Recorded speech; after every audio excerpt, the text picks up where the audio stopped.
As you said, Sadhguru, we are moving from the feudal, the medieval system to a modern system, and we would like both competence and integrity to be together. You asked for a And that's a practical reasonable solution. aspiration. You asked for a practical solution, not an ethical answer. Now, we must understand the leadership as a whole in the last 200 years there has been a metamorphosis. A few centuries ago, religious leadership was the most powerful leadership. Even if a king was in place, religious leaders controlled him. After some time, his power went away and the military leadership took over. We suffered the dogmatism of religious leadership and came down to the tyranny of the military leadership. Then we have moved on in the last 150 years on this planet to the confoundedness of the democratic leadership. A simple decision that one man can make, 540 people sit together and they can't make a decision in 10,000 years. What the country needs, everybody knows, but they can't take a decision because to make 540 people agree to one idea is going to take a long time. By the time you take a decision, is irrelevant most of the time. So I'm not talking about pessimism, I'm saying this confoundedness is there across the planet and nations and planet is suffering for this. Whether it's ecological loss or many things, human rights and things, you can't take any decision because various interest groups and things keep pulling and pushing. Now one thing is happening, that is now leadership is moving into the hands of economic leaders or the business leaders. In the next 15 to 20 years, you will see economic leadership will become far more important than political leadership. We are heading there, clearly. Even now, it is already very much there. In many countries, it's the businesses which decide what the politicians should do. We have done a different kind of job. We have an economist as a prime minister. The fact is, he's not a politician because he can never get elected. He's never been elected. So we are not following democracy because democracy happens by election. Right now we are running the nation by selection.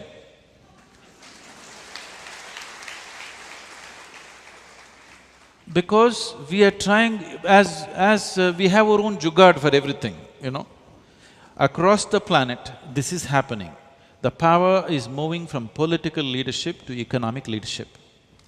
Here, economic leadership has not come to that level. So we have put an economist as a leader who has no political capabilities. In a democratic society, a political leader means if he stands up, 1 million people should stand up with him. Only then he is a political leader. Otherwise he cannot be. So now it is moving into the hands of business. Always we have seen business as vested interest. They have the tag of vested interest hanging around their neck. This is a responsibility, I don't know whether they will stand up to it. In the last 10, 12 years, I'm constantly in dialogue with economic leaders across the planet and also in this country, mainly because I see in the next few years the world will be theirs. But they have always been seen as vested interests because these are people who are operating out of personal ambitions. To transform them from personal ambition to a larger vision is the most significant thing we need to do right now. Because whether you like it or you don't like it, the power will shift from political leadership to economic leadership. If you don't shift it consciously, it will move from economic leadership to criminalization, because a criminal is a businessman. Personal ambition is what is driving him. But he doesn't go by the law, that's all the difference is. And now you see, many business people are also not going by the law because law is ambiguous and law is enforced ad hoc. It's enforced on me, not enforced on you. Now I think, why should I go by the law? I will also find some other way to do it. This culture is setting in. So if we do not shift this consciously, unconscious haphazard shifting will happen, naturally criminals will become leaders. You should not be surprised. People who have proper criminal records, if they become Prime Minister of this country in the next 20 years, you should not be surprised if we do not do anything about it now. That's the challenge, Sadhguru. What do we do? That's the precise question I'm asking. Because what do we do? I entirely agree with you, because If power goes to businessmen, that's not going to be the best answer either. As you said, they're going to be vested interest there, while they have to be partners they in the have whole. been vested interests. About 10, 11 years ago, in the World Economic Forum, I coined this word called inclusive economics. Since then, this word has been bouncing around in many places, even the prime ministers of the nations are talking inclusive economics. If a more inclusive way of approaching economics happens, a businessman is a good leader because the thing about the businessman is he's flexible. He doesn't believe anything. He has no qualms about anything. If the deal is good, he will do it. Even if he has to do a deal with the devil, he will deal with the devil. He has no prejudice. The deal is good, he will do it. I'm saying he is the most pragmatic man in the society, he is the businessman. But right now, he is driven by his personal ambition. To shift him to a larger vision is a challenge, which last 12 years we have been actively working on. With individual people, we have succeeded phenomenally. And in the larger context, this is something very heartening on one level, is today if you meet the businesses of the world across the planet, like never before, there are many business leaders who are thinking how to do business in such a way that it will do some good to the world. It is very important, this, because a business activity means just this. If I make some transaction, it is beneficial to both of us. Only if it is beneficial to both of us, this activity will be sustained. If it's only beneficial for me, it will not go on. Only beneficial for you, it'll not go on. Whether it's marriage or marketplace, this is true, isn't it? If it's only beneficial for one person, it is not going to last. Only if the transaction is beneficial for both, it will last. So in that context, the world moving towards business leadership is a good thing, but the business leadership has to mature and evolve, which needs to be worked at. And of all the types of leadership that I have mentioned, religious, military, democratic and business leaders, I have found personally, business leaders are the easiest ones to work with because they are willing to listen to something if it makes sense to them. Religious leaders will not listen to anything because they already got instructions from elsewhere. But Sadhguru, we need to do something fast because the kind of crisis we're getting into in this country, it's getting deeper. If you see the political parties, with all their imperfections, they held the country together so far, but now even they are breaking apart. They are simply breaking down.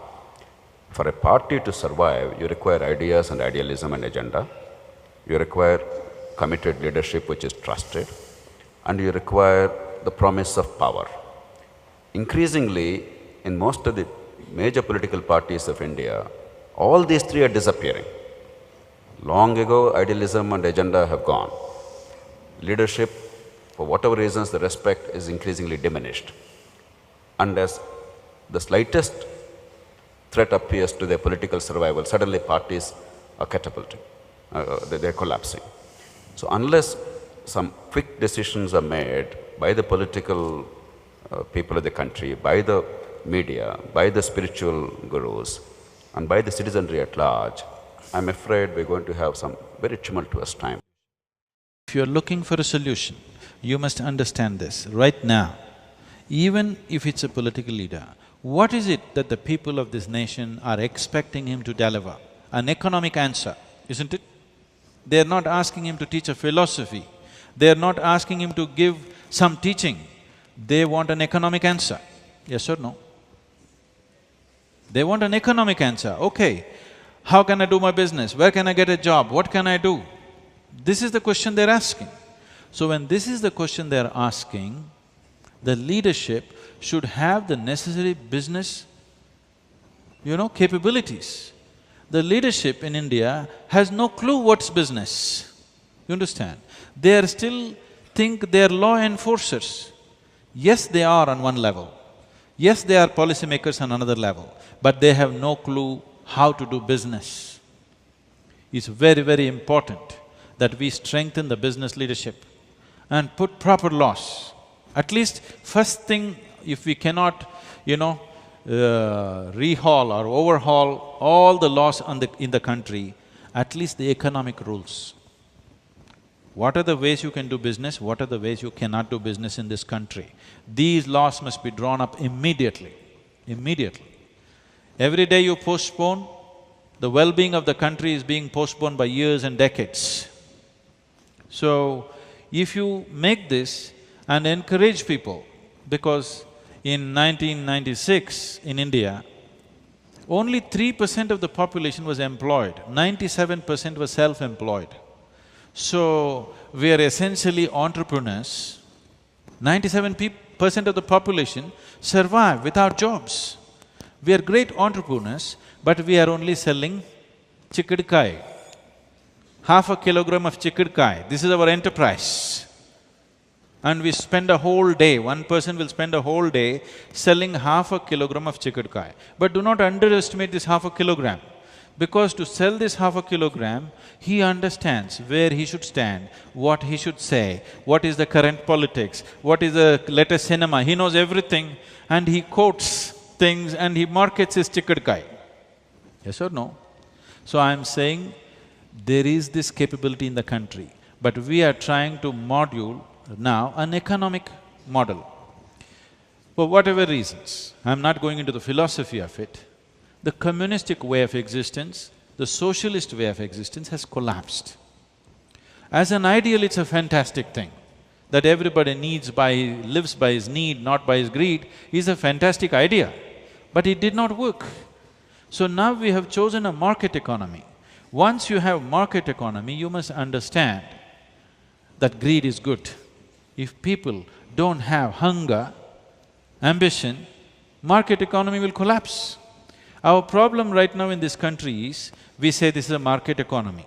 If somebody does well, we'll say, see, he's so greedy. This is not going to work. Somebody wants to gold paint himself and walk on the street. For me personally, it may be vulgar, but he likes to gold paint himself and walk on the street, that's his problem. But that is allowed in a market economy. Do you understand? We try to control these morals, now you kill the ambition. If you kill the ambition, you kill the market. So we must decide, are we going for market economy or are we going for socialist way of living? If we take steps in market, there is no time or no opportunity to look back and say, oh, that would be nice. There's no such thing. Both the systems have their problems. Greed is not the good way to structure a society, but right now the whole world is being structured that way. The only way you can make greed productive is proper economic laws and unbridled opportunity for people to do business. For that, we need a businessman leading the nation. Sadhguru, in your interactions with the business leaders, have you seen the inclination to accept this responsibility, to take up this challenge, to risk failure and to do whatever it takes? In a very big way right now in the world. Well, that's very good news. Internationally, it is very true. But in India? In the country, because not my so universe much. now is India at this point of time. No, that is the thing. Once you're ruled by business, national boundaries become irrelevant. This happened in 2007 or 8. I was at Davos. This is Pakistani breakfast. General Musharraf was speaking. The hall was packed. Everybody wanted to hear what he's going to talk.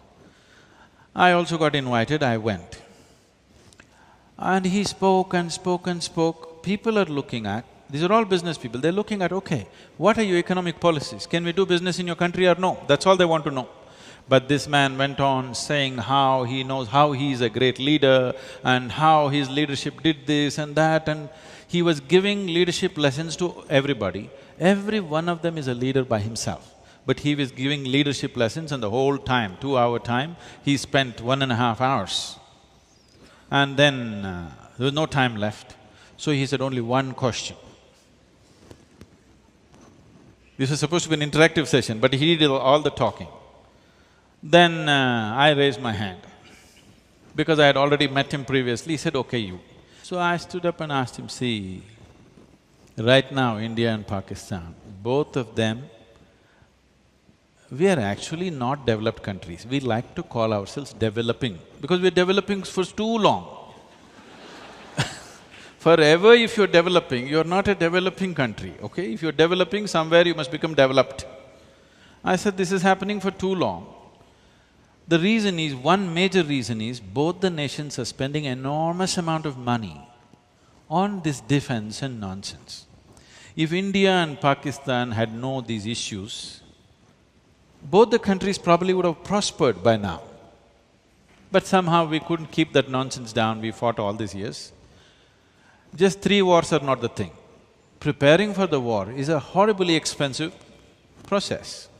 I said, see, you don't expect the religious leaders in your country and our country to come to any agreement. It's a waste of time doing all these interfaith meetings and things.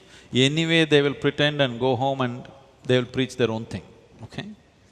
Two military leaders cannot agree because we are pointing guns at each other, we are trained to shoot. Political leaders cannot agree because that'll make them lose elections. But a business person has no issue. If there is a good deal in Pakistan, every Indian businessman will go and do deals in Pakistan. If there is a bridge to be built, for a $1 million bridge, they're offering $2 million, half of Hyderabad will go there. So I said, see, the first thing is, let's open up the business. If you open up the business, if daily transactions are happening, my people are on that side, your people on this side, my money there, your money here, I wouldn't want to bomb your country, you wouldn't want to bomb my country. Gladly that's beginning to happen now, this transaction, business relationship in India and Pakistan. Because national borders will go away, that is very important.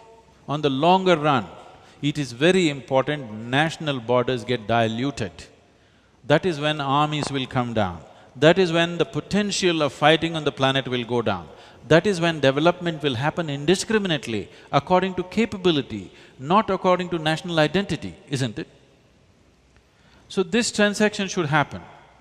And just previous day he was talking about how he's for peace and how he's looking for this and that, looking for support and money, but he forgot all that and he burst out.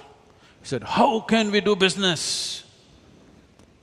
You know, my dear friend, somebody mentioned name, he died in my arms in the war. I named my son after him because of that. We have spilled blood, we have lost people. How can we do business? We cannot do business.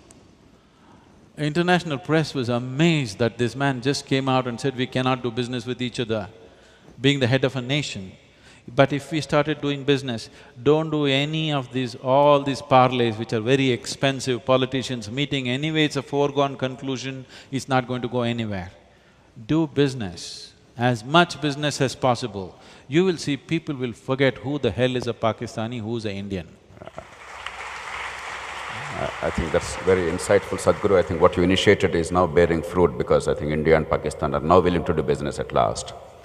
Sadhguru, before we open to the floor, I limit to a couple of inquiries. We have, as you often said, great technology and vast resources today, better than ever before in any other generation.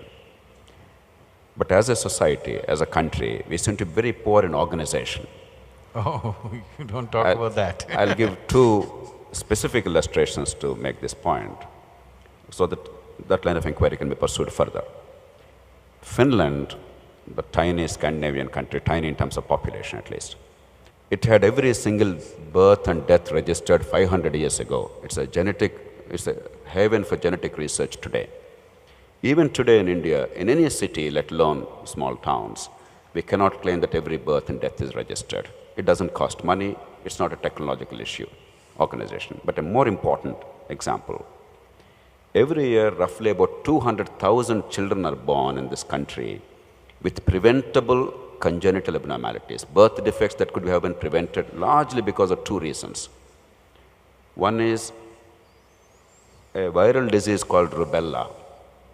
If only every girl child before pregnancy or before marriage is given that vaccination, there's a fully effective vaccine. Thousands of these serious deformities would have been prevented. It's not costly at all. And the second is consanguineous marriages in South India. we have this very sorry tradition of marrying cousins without realizing the consequences in terms of genetic… We don't want our property to go to somebody else. I know. But if only we had organization to make people aware, it's not even a question of money. If only efforts are made in that direction, vast amount of good can be done. So how do you promote outside of business? Business is an area where organizations are improving. But outside of business, except Isha Foundation and a few organizations, very few are actually able to organize well to be able to deliver exceptional outcomes. What can be done to really promote specific, well-directed action based on organization? Somewhere, can I say something? Somewhere in your mind structure and in the minds of many Indians, particularly middle-class Indians, business is still a bad word. This must go. I'm saying even delivering the vaccine can be delivered by a business. It will be delivered much more efficiently, properly, and if they don't deliver it properly, you can ask them. You can demand that you want it because you paid for it or somebody paid for it. Right now, because it's a government agency or it's a social organization, whether it's Isha Foundation or somebody else, because we are delivering it as charity or as service, people cannot demand, why have you not done this? If it was business, they would have asked, why have you not done this? Otherwise we won't do business with you, we'll do business with somebody else. We'll buy the vaccine from somebody, not from you. So, business is not a bad word. Social organizations like ours and so many others have become necessity because one thing is, administration is not able to perform the duties that it was supposed to perform, like health, education, nourishment, ecology. This is not my business. Like I went I went somewhere and this big professor from Harvard University comes and says, "Oh, you are that amazing tree planter?" I said, "No, I am not a tree planter." He said, "No, you planted so many million trees." Yes, I did, but I am not a tree planter. My work is to make people blossom, not to plant trees. The administration should have planted the trees. They didn't plant, so when I have time, I'm planting. So, planting a tree, building a school, building a hospital is actually not my business. It should not be if the nation is functional. These are things the administration should do if it is that kind of medicine, if there is that kind of a Medicare system. Otherwise, businesses should do. Now, first thing if you say business in health is, you will say they will exploit, they will charge. Do you know how much this hospital is charging, that hospital is charging? It's all true. But now, if 10 hospitals like that came, market, demand and supply would bring it down to reasonable levels. Right now there's only one good one, so they're charging astronomical prices. If 10 like this came up, you would choose where to go, where it's sensible to go, isn't it? And proper laws to see that they don't misuse and exploit this capability. So business is not a bad word. Social organizations can fill in the gap for some time. They can never be a total solution. I'm saying Isha Foundation is not a solution for all the problems of this nation. If 1,000 organizations like this come up, we function very efficiently with absolute dedication, but still I'm saying this is not a solution. This is only a patchwork, this is only a band-aid for a cancer. The problem is so huge. We do little things and people think you're doing great things. I just tell them, what is a great thing? The problem is so big and you do little thing and it's a great thing. Why? Because nothing has been done. Because nothing has been done, the little thing is a great thing, isn't it? However dedicated we are, however capable we are, social organizations are not the ultimate solution for nation's problems. Once we have taken to market economy, we should allow the market and the forces of the market to function, and the market should be guided by appropriate laws so that it doesn't lead to too much exploitation. That is the only way, because we have chosen market economy. We cannot go back to to socialistic ways of functioning on one level, market economy on the other level. It'll lead to confusion.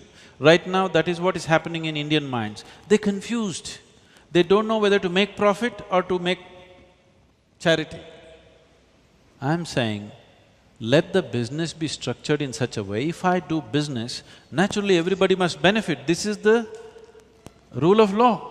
This is the role of law, that law should be structured in such a way, the laws of business should be structured in such a way, if I do business, everybody around should be benefited, not because of my charity, because of the law. That's wonderful, Sadhguru. That market principles must be applied and competition and choice must be the cornerstones, even in socially productive work of this kind. I don't trust people's morality. I don't trust people's ethics. I've seen enough of it and I know in how many ways it can be subverted. That's why I'm saying the law must be clear and law must be enforced. And that's a powerful message, Sadhguru. One last question before we leave it to the floor, Sadhguru. We are all proud of our own culture, tradition, our history, our philosophy. After all, each country is proud of its own past, and we probably have greater claim to some exceptional accomplishments as a society and civilization. But there are two problems that are recurring in the modern context. The first is, even in the minds of people of our background sitting here,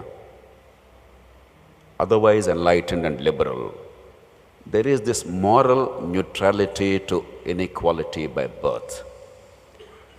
While we treat people who don't have an opportunity because of circumstances, because of poverty, with a lot of kindness, with a lot of compassion, we do not realize that those children are entitled to the same opportunity that my child is entitled to. It's simply alien, it appears to me, to our culture unless a very strong message goes consistently. Unless everybody is allowed to rise, everybody will fall eventually. The second deficit appears to be, more or less as a corollary of this, a trust deficit, an incapacity to recognize that there is a common fate binding all of us.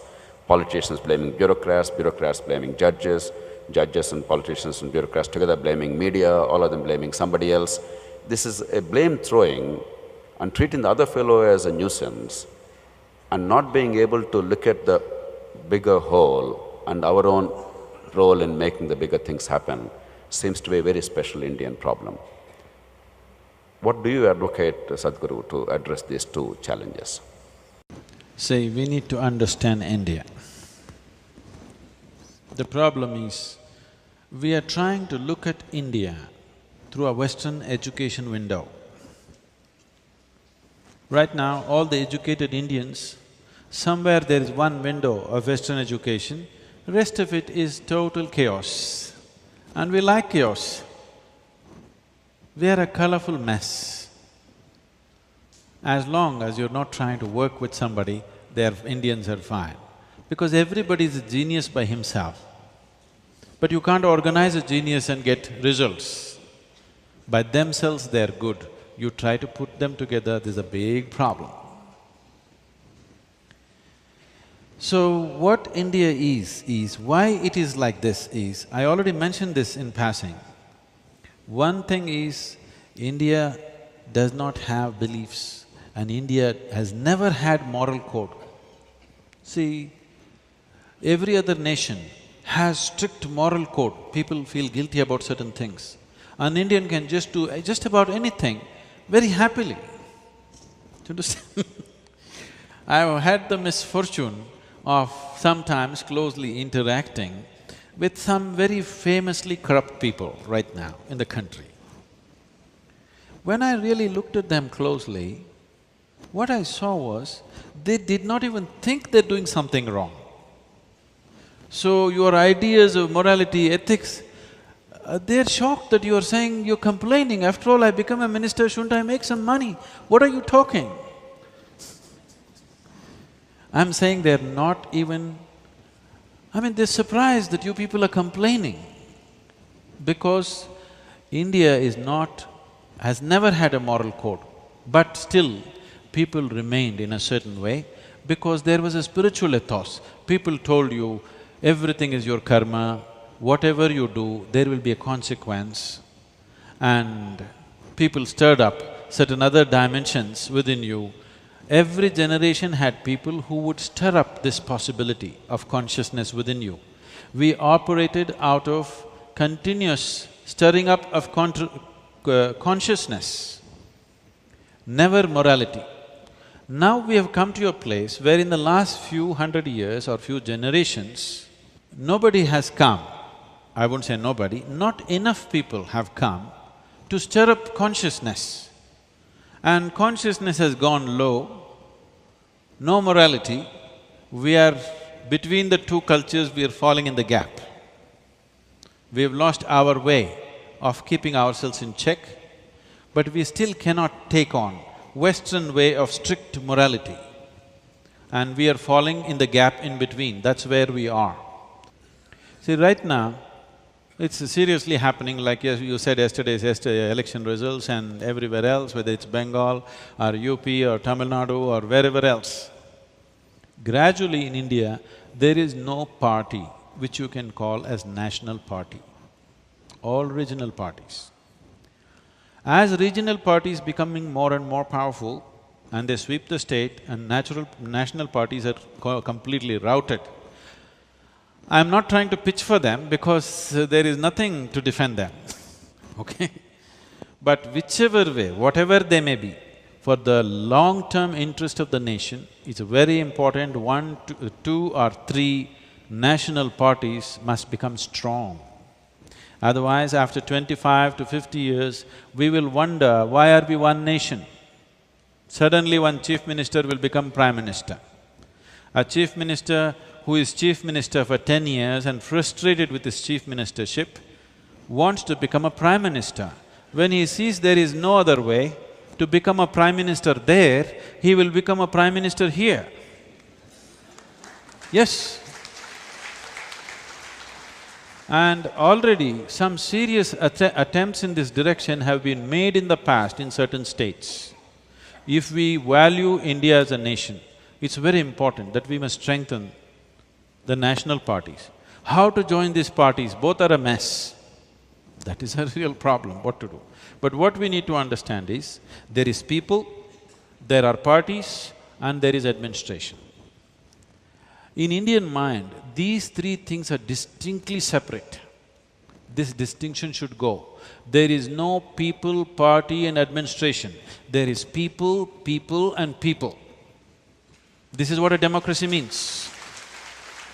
People who are sitting here in this chair, tomorrow could be walking the street campaigning for a party, day after tomorrow they could be in that chair. This is what democracy means, that you are here today, tomorrow you could be there. So this distinction has to go. These are all easier said than done, to remove these distinctions, to make people understand, because how many people can you even talk to in this country?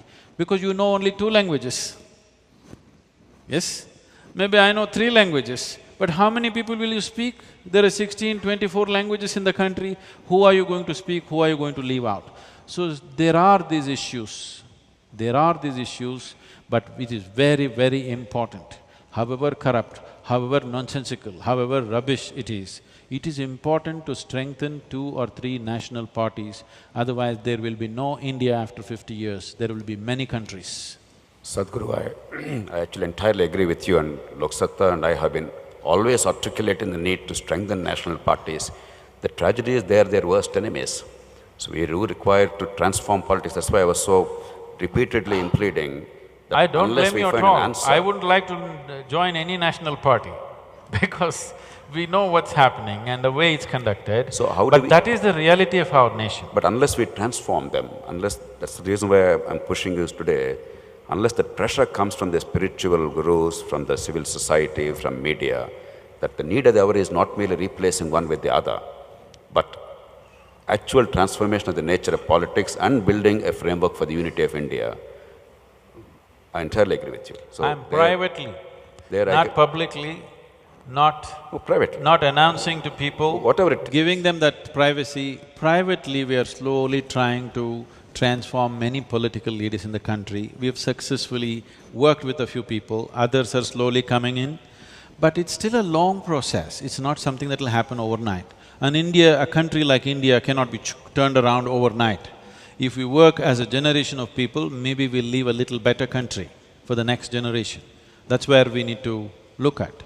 The most significant thing right now in the nation is, people have come to a place where they're willing to give up their caste, creed, ideology, everything for economic well-being. This may be described as greed by certain people. I see it as a possibility. There is only one ethos, everybody wants to do economically well. This is an opportunity to transform the nation. When they're economically down, you ask them to leave their religion and come beyond that. You ask them to leave their caste and creed and come beyond that, they will not come, because that net is a security. Belonging to a certain caste, belonging to a certain religion, belonging to a certain community has been their security for centuries, for thousands of years. Suddenly you ask them to come out, they won't come. Only if you throw up a big opportunity and a dream out there, people will crawl out of those nets, risking their life. So economic opportunity is the most important thing right now. Personally, it leaves distaste in my mouth to go on talking and pitching for economic possibilities, because that's not going to transform human life. But right now, if nation has to crawl out of the pit, social, economic and political pit it is in, right now I see the only solution is economic development should happen. It'll come at various costs will be there will be a price to pay for that. But we must pay the price, otherwise we'll stagnate where we are. Sadhguru, that practical wisdom actually is music to my ears. Unless we have such unrelenting focus on economic growth and rapid economic growth, I entirely agree, both political and social problems will only be exacerbated. I think we should give an opportunity to the floor to raise, I'm sure, far more interesting questions. How do we find this balance, the balance between this base need and this high need of spirituality? Because I think that we are in the middle, and what we want is an ease in life in this democracy, so that we can all become seekers and concentrate on seeking as opposed to concentrating on surviving. That's my question. The question is for him, right?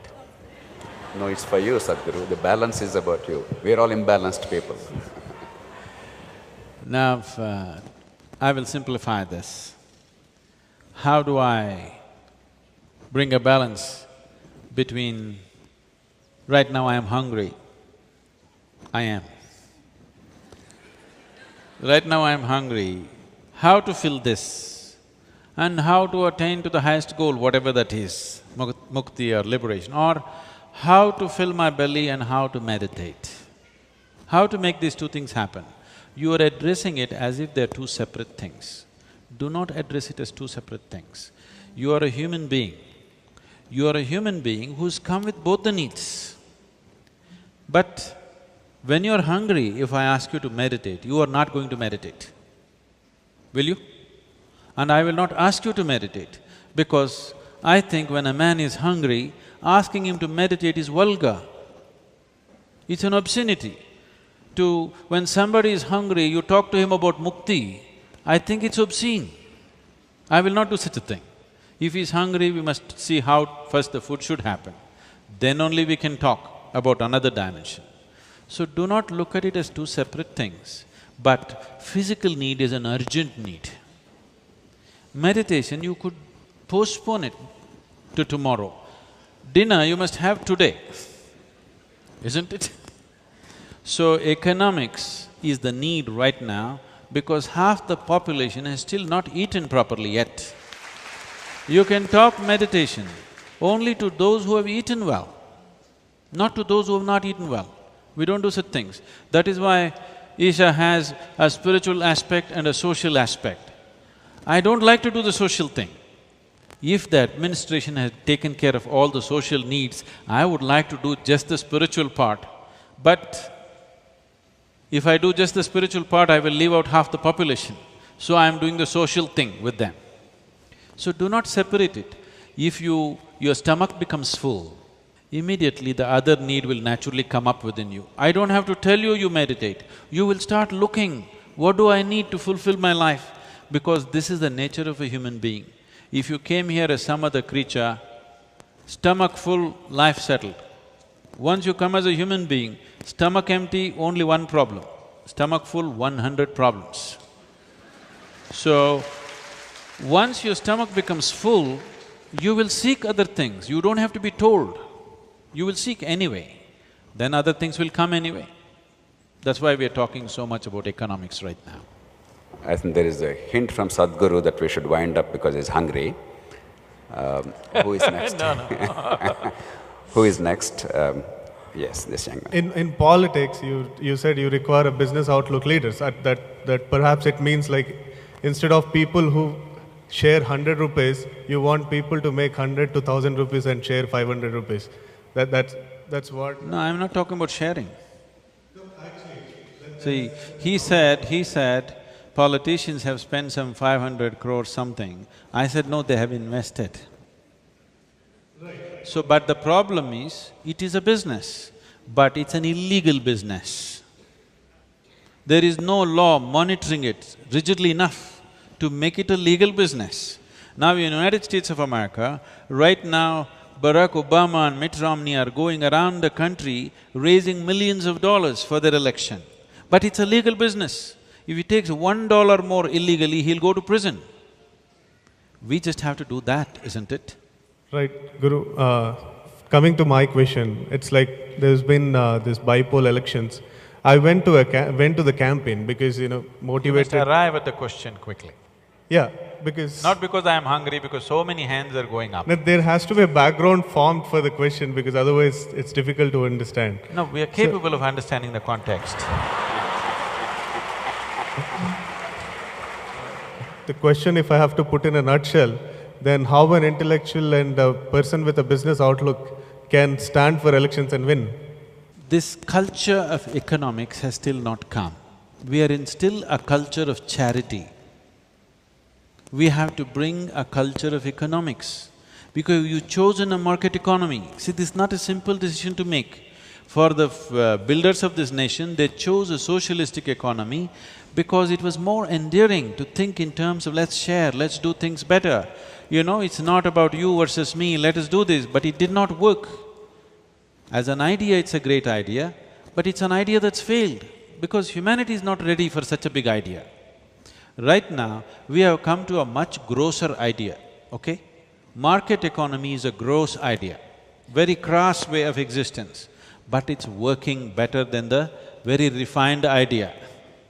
I'm interested in making it work because ideals on an empty stomach means nothing. I know 400 million people in this country have not eaten one good meal in the last 10 days, probably. So when this is our condition, ideals are a taboo. I'm saying this to him. Ideals are a taboo. Nobody can have the luxury of having ideals. We just have to do what's needed. After everybody has eaten, then we can talk what is our ideal, what is our philosophy, what is our ethic. First people have to eat because eating cannot be postponed to tomorrow. Philosophy can be postponed to tomorrow, meditation can be postponed to tomorrow, eating cannot be postponed to tomorrow, it has to happen now, isn't it? So for this, once we have chosen our economic model is market economy, please strengthen the market and nothing else but the market. People tell me, what is this? You say you're a spiritual leader, but you're charging for this. I said, I will charge. Somebody who comes who cannot pay, I will do something else. But I want you to understand, if you want something delivered, it costs. Whether you pay for it or somebody else pays for it, it costs. You've gotten used to somebody else paying for it, that is why you don't know how to make use of anything that's offered to you. If you were paying for it, you would make use of it well, isn't it? Yes or no? Right now, rice is free, dal is free, television is free, gas is free. You think you will destroy the work culture of this nation completely. In Tamil Nadu today, so many things are free. Essentially for election reasons, and populistic democracy that we are doing right now. Yes, when somebody doesn't have anything, you give him something, it's great. But instead of giving something, even if it causes suffering, if you create opportunities where everybody could make money and have the necessary power to buy it, it would be better. Because today, this started from Andhra Pradesh, that's why I'm telling you. Rice came at 1 rupee. A 10 rupee rice, if you give it at 1 rupee, who is paying the 9 rupees? Who's asking this question? I'm saying you have chosen a market economy, you cannot do this. It may sound cruel, but there are poor people. The first thing is you are enjoying poverty, this is the biggest problem. Religious people enjoy poverty because they want somebody to serve and go to heaven. Now, businessman does not enjoy poverty, he wants everybody to have purchasing power because otherwise he cannot run his business.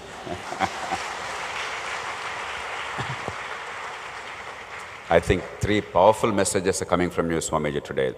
The first order of priority is rule of law, enforcement of rules and laws and public order. The second order of priority is unity of India. Third is economic growth at any cost. I think that's the take-home message Right now, today. till everybody eats economic growth at any cost. Absolutely. After that, we can control the costs. I am proud to say I voted for Lok Satta. Before I pose this question, I wanted to say this. I don't know there is any other party in the country like this, so I am very happy for that. My question is, like this, like me, there are a lot of people in this state. First, I am trying to talk about my state, in this state. But why, what the system is hindering? Why we are not able to win more seats? Right now, we just have one legislative. So why can't we have JP as the chief minister or anybody like JP being chief minister? So what is stopping us? So what's Sadhguru's message to the people here? Because everybody is here, they wanted to do something for the society. But I am sure, like me, I am not doing anything. I just think about it. I do nothing. So like me, I guess there are 50% of the people here. So what the message we should get and how we get that education and what we have to do. We are ready to do anything. I am happy the way India is progressing, the media, the RTI, everything is very good. So the question is, the simple finishing thing, we have to get that. So what is the message from you so that we all go to streets and do something for the country? Thank you.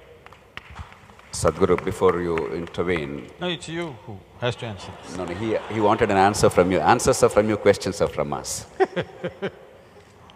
This is an often asked question, it's not about this party or that ethical politics is not sustainable in India. That what we all desire or we claim to desire is not winnable in India is a proven proposition. I can now say with some degree of confidence across the country. The challenge is how to reverse that. That's the anguish of that young man. Sadhguru, you already mentioned the answer, you gave the answer earlier. We all forget the initial conditions of our democracy because we take the normative democratic institutions and the constitution, we think it should operate the way it operates in other countries after a certain degree of maturity. We have not created the initial conditions, and Sadhguru is repeatedly emphasizing that. Even today, the voters have no notion that they are electing a representative. They think they are electing a monarch, and once elected, he somehow will deliver. We don't care how. No rules, no laws, no procedure, get it done somehow or other. And that's not merely the failing of the poor people. It is the failing of our class, Sadhguru. It is the failing of the middle classes, it's the failing of the educated. That's the general perception.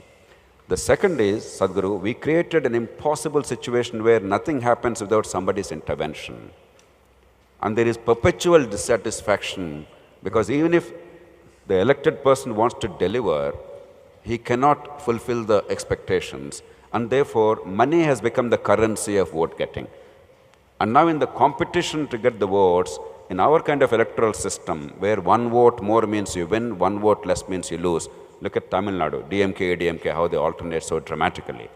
There is a desperation and a competitive pressure to buy the votes. And that's why today you see in some constituencies, a candidate spending 20 to 30 crores in an assembly election. And that's the reason why I have been arguing for… You're not getting it. Investing. Okay. Yes, Sadhguru, you're right. Investing as a business proposition. He is not throwing it away, he is investing. Absolutely, absolutely. A straightforward business proposition. in anticipation of multiple returns. There's no question about it. There are two things, and that's the reason why I was urging Sadhguru to take up this issue. One is we have to bring what is the definition of the community is a challenge, but whatever it means, localize power so that citizens are empowered and they understand the limitations of power. Today, because they have no power, they have no responsibility either. Localize power and make them masters of their own resources, but hold a danda so that things don't go beyond a point. And the second is a bigger thing at the national level. Unless we push the political parties, the big national parties, Sadhguru, in the large states of India, UP, Bihar, Bengal, now Andhra Pradesh, Maharashtra, Tamil Nadu, the 6 largest states of India, the 2 grand national parties of this country are more or less decimated. Andhra Pradesh, now it's pretty close to that. The other party was never there. In Maharashtra, both are playing second fiddle. Elsewhere, they are not a factor, which is a unique feature. We are thinking it's normal, it's absolutely unnatural. These parties, once they fall below a certain threshold, they're disappearing in state after state. With the recent fragmentation, this will only get worse. Now is the time for us to make them realize that there's a different way of electing our representatives, where this kind of money pressure is not there. One possibility is, with certain checks and balances, proportionality-based system. Another, at least at the state level, is directly electing the leader. There are models, but we have to now build a consensus and make them realize. Meanwhile, no matter how many hardships we have, once the goal is clear, we have to keep on fighting. I don't see a short-term alternative, unless the Sadhguru and many others, they use all their formidable spiritual and temporal influence and authority to move the country in the direction that we all desire. Sadhguru. In that effort, last 4 years I've been striving to put all the spiritual leaders on one platform. This is called the Confederation. It's even tougher than NGO leaders, I thought, getting them together. Confederation of spiritual, indigenous spiritual movements. We're calling it as Guru Sangamam, putting all the gurus together. I don't want to talk to you about my experience, okay? But we have managed for the first time this year, in the month of April, 123 gurus, prominent ones, we all met. The last 4 years, I've been trying to educate them. We can simply meet without an agenda. There is no need. What is the agenda? What shall we do? Shall we take Padayatra? Shall we fast? Shall we eat? This is the question. I said, no, we will just be together, maybe share a lunch, just be together. Just because each one of you, each one of us have millions of people. Just coming together is a major event. Let's come together, the power of being together, you're not understanding.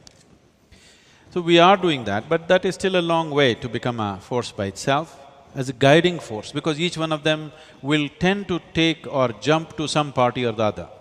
I'm trying to keep them away from any party.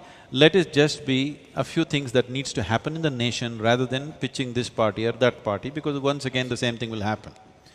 But for you, a man of your integrity, you must jump into a party which you think is of a lesser evil. But evil.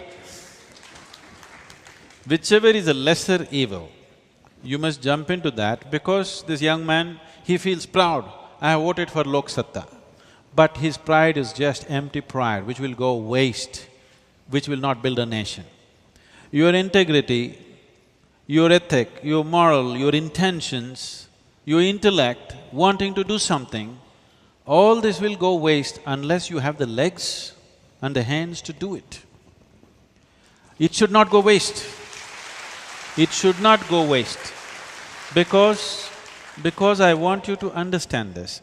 In Indian minds, especially in the Indian mind and very much in the American mind, people have put these capsules, okay, this is BJP, this is Congress, this is political, this is non-political, this is administration. There is no such thing in a democracy. Democracy is a continuous metamorphosis. The man who is a nobody, tomorrow morning he can be sitting in the parliament. This is the possibility and this is the beauty of democracy, You will destroy the beauty of that by getting identified with something or the other. And you will destroy the power of that by getting identified. So, if you have integrity, if you have capability, if you have competence which can make a difference for the people of this country, it's most important you get into a place where you will be most effective. Not just enjoy this satisfaction, I voted for integrity. No, you voted for integrity but against India. You vote for India. You don't vote for integrity, you don't vote for world values, you don't vote for morality, you vote for India. What's good for this country, that is what you vote for. Sadhguru, I agree with the broader point that all of us are political. Politics is not a dirty thing, and I'm glad that you're making that point as a spiritual leader. Unless we recognize that we're all in politics, you like it or not, in some form or the other, doesn't mean that you contest, doesn't mean that you're a member of a political party, doesn't mean that you aspire for power, but you actually aspire change. You must aspire for power. Because if you don't aspire for power, I understand that you have no intention of doing anything for this country. Oh, that I agree. That's even more music to my ears. But I'm now trying to push them up to a point. Why I'm speaking like this is, in Indian minds, particularly middle-class minds, people who can read newspapers and watch televisions, in these people's minds, business is a bad word, power is a bad word. No, these are not bad words. These have gotten into bad hands, that is the problem. These are good things. That's a terrific message, Sadhguru. Who has the microphone? My problem is, I have a longing to do something, but all my energy and my time is expended to satisfy my definition of my personal and my family well-being. How do I break my vicious cycle and seeking a solution? Thank you. Sadhguru, you are the best person to answer. This is a satsang question, this is not a… As Jayaprakash already said, your well-being is not independent of the social well-being. Your well-being is not independent of the national well-being. Your well-being is not independent of the global well-being. If you understand this, you will operate more sensibly. I'm delighted, Sadhguru. If I may just add, we should do something beyond what appears to be immediately necessary for ourselves, not because we are very charitable or moral, but because the mosquito in the neighborhood, which has bitten an urchin there, will enter your home no matter how wealthy you are, no matter how successful you are. They've meshed up their house, they've completely meshed their house. But you still have to open the door, you can't imprison yourself forever. And it'll bite you and transmit the dengue virus to your child, because mosquitoes are truly socialist.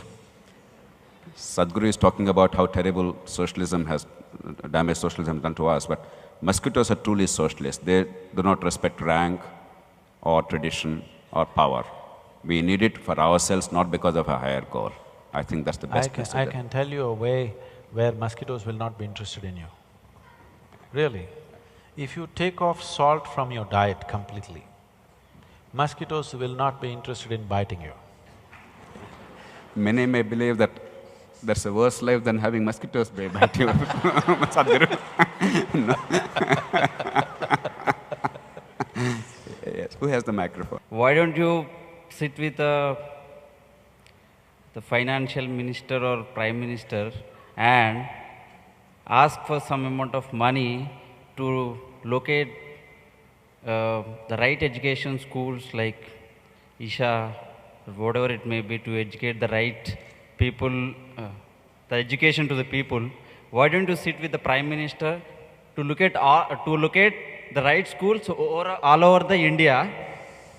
So because you're saying this is really need, the economy or political, whatever it may be. If you are right, if your experience is right, why don't you do that? This is my question.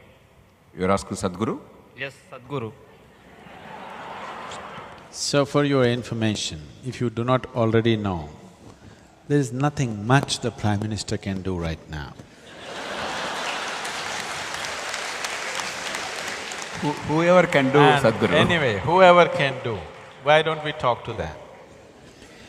As a part of this, almost 15 years ago, I went, because our work was in rural India, I went to meet the rural development minister in the center. He was a very wonderful man. I found a lot of politicians on a personal level, they're wonderful people, but they've become victims of their own making and situation also. So he was very wonderful, he took me into the… we met him in the parliament building, he took me into this rural development ministry office. Then he told me, so enthusiastically, he told me all the schemes that they have.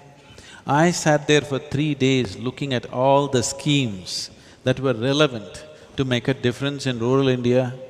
These are extremely well thought out schemes. Whoever made these things thought through everything, made fantastic plans. You must have access to this as an IAS officer at one time. I was surprised that somebody has been doing phenomenal work. They've done great work.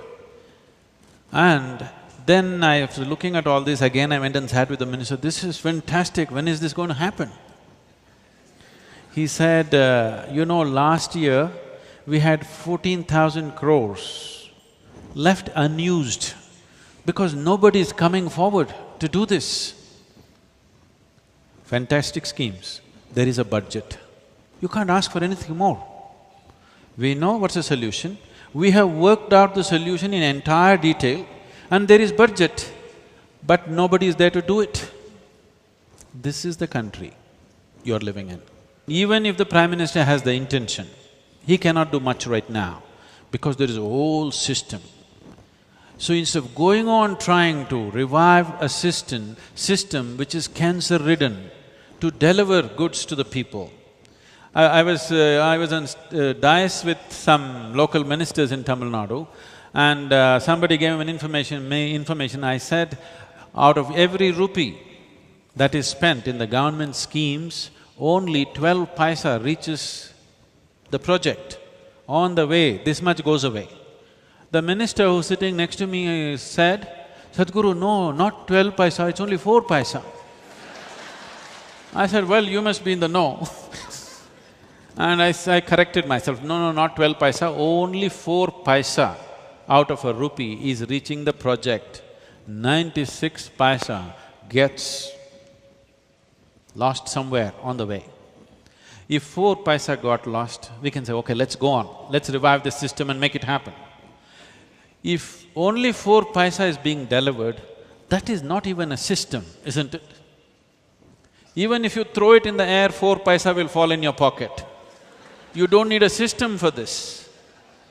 If only 4% is reaching it, you cannot call it a system. That is why I'm going on talking business is because businesses can deliver. When we say business, we are talking about a completely new system. And right now, the whole country and the world is fired up to be economically successful. This is the right time to change the things. As many things as possible, as many services as possible, including giving birth certificate, give it to private agencies, okay? Put stringent laws. If they subvert, something else will happen. You will see, they will come looking where a baby is born and give birth certificate. Yes or no? They will come looking and give it. If there are 10 agencies in this town, there will be a competition, they will be looking, when will you have birth in your house? The moment you're pregnant, they will already book you up. Yes or no? So, I'm talking about changing the entire system because there is a point till which you can repair something. You bought your Maruti car in 2000, it's 12 years, you've used it extensively, but still you can repair. You bought your Ambassador car in 1950, it is better either you buy a bicycle or walk, or if you can afford, buy a new car. You can't go on fixing it because fixing it becomes more expensive than putting up a new system. This system that we're talking about, the economic module which we have already chosen, market economy, doesn't cost to establish the system. There is no cost to the establishment. You just have to make the laws and leave it to the people. Right from there, from that village itself, answers will come. Right now, everybody is looking to Delhi for answers, schemes and schemes. They got all the answers which can't be delivered. Sadhguru, I think we'll take the last two questions so that… We understood that there should be an economist or a businessman should be a leader, right? That is what we are trying to understand here. Now, my question is… No, I'm not only talking about a businessman becoming a leader. I'm talking about business moving into the leadership. There's a difference between the two. For example, you said, Guruji, you said that any businessman, he won't have prejudice or he might not have any morals or… I don't know. What I think is, any businessman will definitely have his own ethics and morals, he would be running his own business. No. I'm telling, I do not trust anybody's ethics and morals. Nation doesn't have the patience to check your ethics and morals. We need laws which are enforceable, 100% enforceable.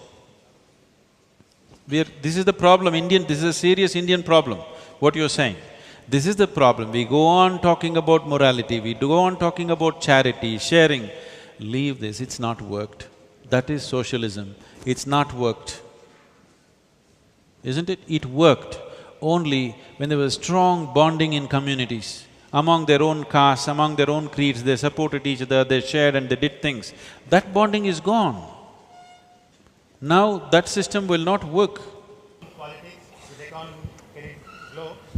Sadhguru, his question is, for everybody's hearing, can 19th century politics and 21st century economy coexist unless one of them being compromised?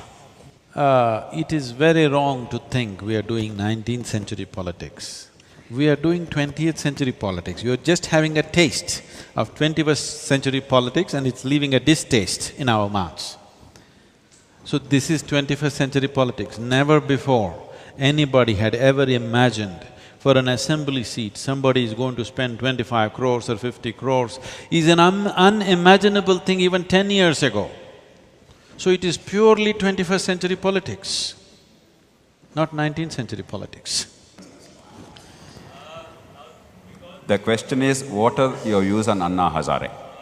Sadhguru, he asked you, I'll certainly give my views if they ask me, but Sadhguru, you must respond. My interest is not Anna Hazare, my interest is nation. I am not interested in Anna Hazare, I am not interested in Indira Gandhi, I am not interested in Narendra Modi, I am interested in this country. Country means people. So, I went to Hazare's meeting when he was fasting and I also spoke there and supported them in so many ways. I never see Anna Hazare as a solution. I don't. But it is very significant that somebody is playing that role of bringing that awareness, firing up the whole nation towards a cause. There is no question of the significance of his role, but at the same time we should not overplay this role. Because this Jan Lokpal, whatever we're talking about, you can pick 100 holes in it. You know, you want corruption to go, you want people's awareness to come to it, that's perfect, no question. But now, if you bring a law which supersedes every other law, you will have big problems. And how will you populate these positions which will enforce these laws? If already all the criminal procedures codes that you have is being enforced by people who are corrupt and misusing it in 1,000 different ways, how do you know tomorrow the Lokpal, where do you import them from, I'm asking? Once again, everybody will try to get into Lokpal now. Everybody is trying to get into the parliament, everybody is trying to get into the, whatever the system. Now once you see this is the power, if he's saying in Andhra Pradesh 42 elected representatives, is it? Or people who stood for election, who are criminals, or they got elected? Most of them were elected or… Okay. So 42 people in one assembly are people with established crime behind them. Tomorrow, after 10 years, they will all understand Lokpal is the place to be, parliament is not the place to be, and they will all enter that. And with such sweeping powers, it'll become a very dangerous force. But I don't believe what he is doing is right, but it is appropriate. Right now it is needed. Right now we need to shake up people and tell them, if you don't do this, we're going to hang you. Somebody needs to do this. And he is doing that, hats off to him, he's managed to somehow. But it's a limited role. He and people around him must understand, it's a limited role. If you stretch it beyond that, that will become the problem. We have reached a time in our nation where the question is not about who is corrupt. The question is about who is not corrupt, unfortunately. If the question was who is corrupt, it would be easy to fix it. The question is who is not corrupt. One Jayaprakash Narayan is a shining example. It is fortunate that we are sitting with him here, but it's unfortunate, it's very unfortunate that somebody who is not corrupt is so important for us, because millions of them should have been not corrupt. But now we've brought this nation in 65 years. 65 years ago, people were willing to walk on the street and throw their lives for this nation. Today we've brought this to a point where a man who is not corrupt is a celebrity. We have to change this. We have to make Jayaprakash Narayan an ordinary citizen of this nation. Absolutely, Sadhguru. What is the minimum requirement has now become the maximum qualification, unfortunately. You're absolutely right. Sadhguru, I think it's a wonderful blend of spiritualism with pragmatism. It's rare to find a spiritual leader give us such absolutely compelling I'm trying to logic. bring him down, he's trying to praise me. Such compelling arguments and response to real challenges of life. Thank you, Sadhguru, for that reality check. Thank you very We are much. deeply grateful to you for this interaction. Wonderful.